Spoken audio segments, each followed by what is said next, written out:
Meron dito.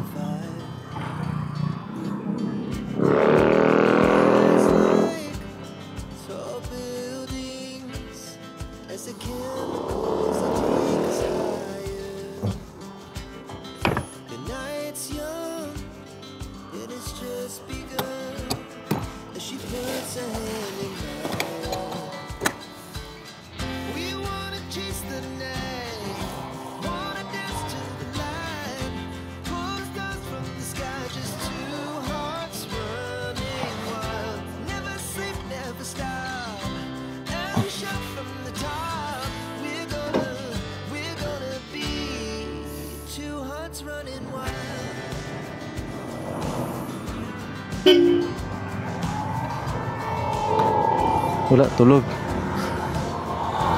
Dinusanahan ko siya, pero tulog talaga. Sobrang laking lalaki. Nakakatuwa yung napagpwestuhan ni kuya. Kasi para siyang hari. May mga parang nasa gitna siya ng anong parang kordon ng mga tali. Na kailangan mong iangat yung paa mo para ka makapasok doon. Ay, grabe. Ganon na lang talaga ang buhay. Kailangan mong mamuhay sa ganong klaseng sitwasyon. Grabe. Kaya tayo, huwag nating sayangin yung pagkakataon kung meron tayong pagkakataong mamuhay ng maayos. At kung meron tayong extra, share tayo. Hindi naman po ginawa ng Diyos yan para lang sa ating sarili.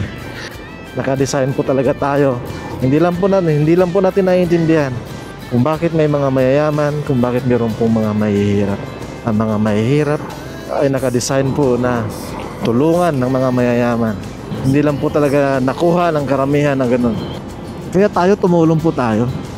Maraming salamat. Meron na naman po tayong nadaanan ngayong araw na ito.